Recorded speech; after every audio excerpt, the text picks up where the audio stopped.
谢啊！特别好，特别好，特别好。我大概能猜出来你们现在心里边的想法，就是心疼辛博。没关系啊，我是大家老朋友，跟大家聊一聊。我这个人，我不爱开车，我不爱开车，开车开久了，我会发现副驾是个非常邪门的位置，是个人坐上就要指导你。那个位置就是爹位，是驾驶员最严厉的父亲。I 人做了变异，E 人做了变态，哑巴坐着能说脱口秀。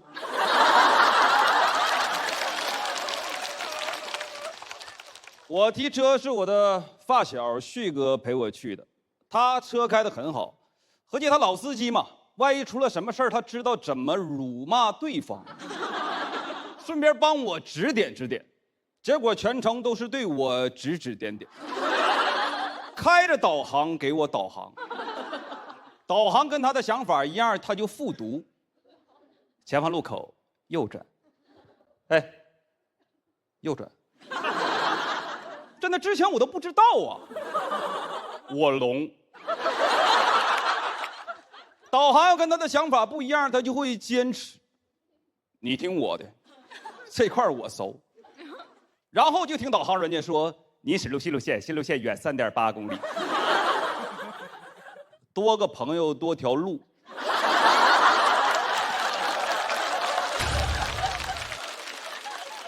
这回我复读，3点几，他聋了。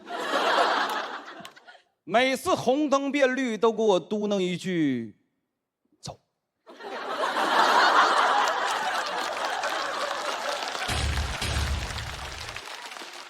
刚学到的技法，这边没看到，这边再来一遍走。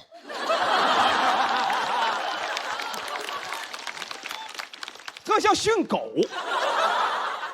坐。就感觉我在开车，他在开我。我不明白为啥老司机就是一点耐心都没有，稍微有什么事不合他的心意，上来就给你来一套虚词的词组。不是，你这，哎呀，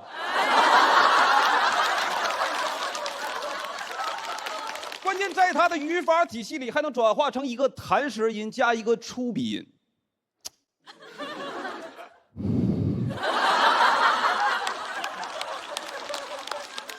我生气了，我说要不你开，安抚我会用一套虚词倒装。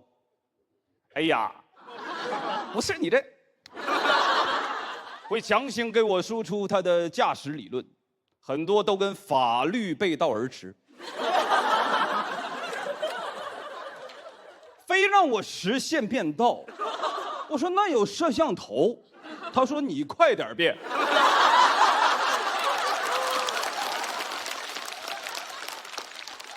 教练让我先打灯再变道，他让我先变道再打灯。你打灯就是告诉别人你要变道，那谁能让你呀？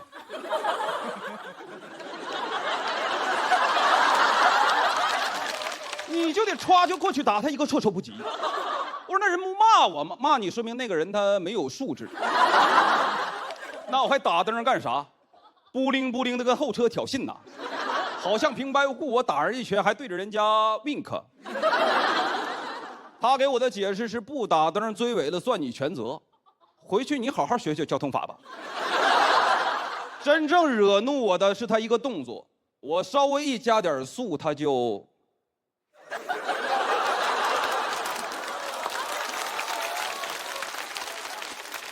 这个把手我不知道哪个天才设计的，保护作用一点没有。侮辱意味直接拉满，万一出了事故不抓这把手，还有可能留个全尸。抓了把手至少少个胳膊。它唯一的作用就是恶心开车的人。车有 A 柱有 B 柱，这个把手就是驾驶员的耻辱柱。我说怎么的？你是不相信我呀？他也不搭理我。走。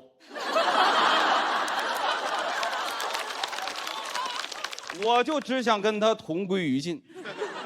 我也抓把手。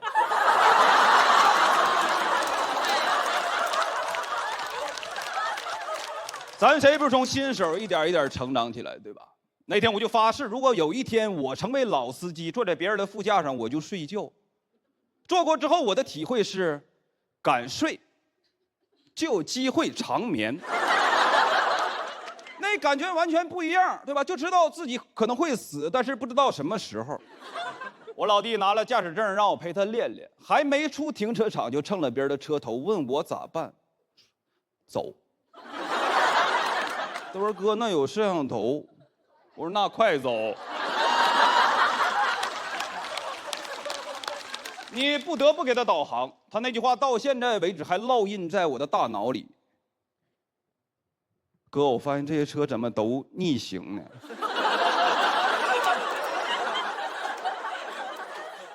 不知不觉我的手已经抓到了把手上，这个把手就是副驾的最后一根精神支柱。通过那几天对他的观察，我总结了一个判断驾龄的方法，你就看他脸和方向盘的距离。新手开车都是贴脸开，老司机完全不一样。老司机胳膊腿要是够长啊，他能一屁股坐后备箱里。老司机肯定比马斯克先实现无人驾驶，我管这个叫座位体前驱驾驶法。当然，还有一种情况会比我坐在新手副驾上更让我绝望。当这个新手是我对象啊，我对象是个东北女孩，比较强势，她很特别，特别强势。说梦话说的最多的都是你服吗？刚拿了驾驶证，张罗我们去甘南自驾。你说情侣两口子开车很容易吵架。刚才王哥也提了，有个综艺节目叫《再见爱人》，说是让快离婚的两口子出去自驾18天，听听，节目组就没憋好心呀。我看了正片里边自驾的镜头很少，放不出来，全得逼掉。我想看的都在那个行车记录仪里，你放出来的综艺都得改名，就叫《国粹巅峰对决》。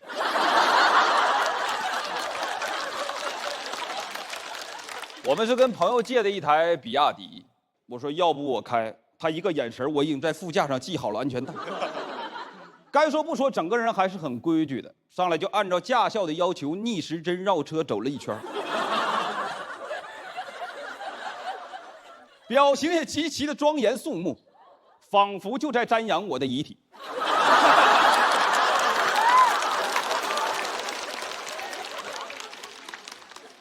话不能不说，不说他真困呢。我说宝贝，要不要喝点咖啡？不喝了，再喝晚上睡不着觉了。我说哥，你现在就要睡着了。全程他看着前边，我盯着他，他闭眼我都没敢闭眼。为了不疲劳驾驶，你就只能疲劳副驾驶。但你知道有些人呢，他是能够睁着眼睛睡觉的。我怎么发现的？他开着开着问我：“你服吗？”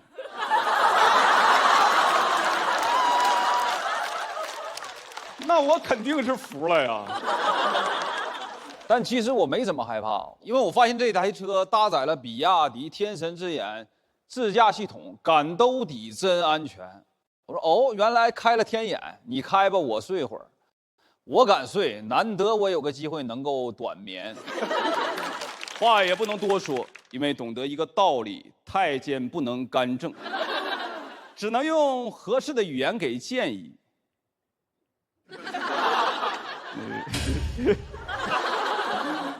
前面是左转，啊，右转，都能到。地球是圆的。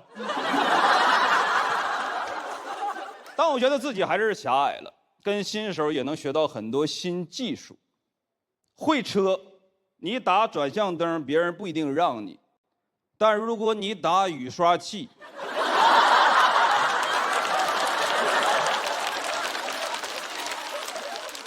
再滋点玻璃水，那就有2把刷子。那次旅行我玩的特别好，每次下车都仿佛劫后余生。活着就挺好，哪来那么多烦恼？我还矫情呢，我说往后余生请多指教。他说你开吧，我睡会儿觉。我也偷偷地支了点玻璃水，阳光暴晒，车窗上就有彩虹。他没说梦话，但我服了。那一刻我挺幸福，谢谢大家，我是辛波。谢谢辛博，喜欢辛博这段表演的观众朋友，千万不要忘记为他投票，请锁票。美妙啊，不一样啊，真的就是不一样。咸鱼就是直接拿了个二勒子，然后起开，刚刚刚就给倒上了。他这个就有点像调酒，他很稳，很有节奏，一步一步的，到什么阶段配一点什么酒啊，这个干的前调后调，最后还有点浪漫，还两个人之间的，而且其实也是在生活里边大家都能见到的这些，是小细节，非常好，这节奏还有各方面，就是非常喜欢。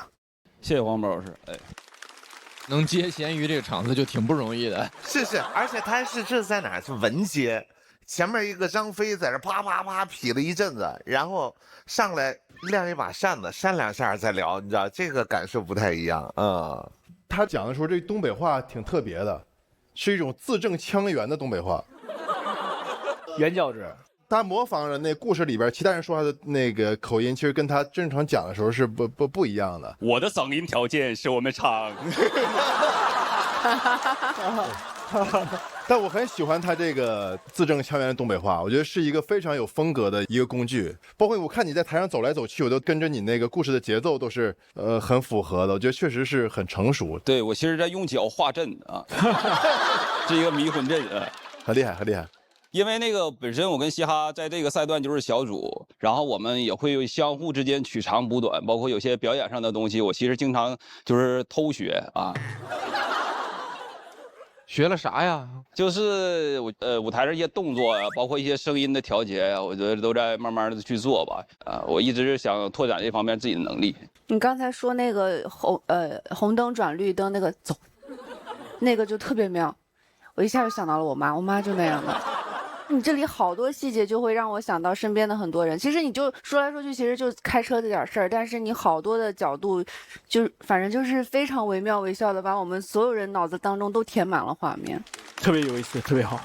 因为我特别喜欢你描述那个方向盘，还有那个把手。对，我想跟任科说几句啊，因为我是个摇滚乐迷。OK。18年，我从深圳去广州，从一个地铁站出来，一转身就听到一个乐队的声音。我就感觉这个乐队又不摇滚又不民谣 ，OK， 然后有一个歌声就扎到我大脑里了，就是那个你的头发是怎样被风吹乱的。哇哦，你喜欢这首歌？我其实喜欢曹操，你别怕。哇哦，他是个老乐迷，这些歌现在很少在音乐节上唱。对，因为不火嘛。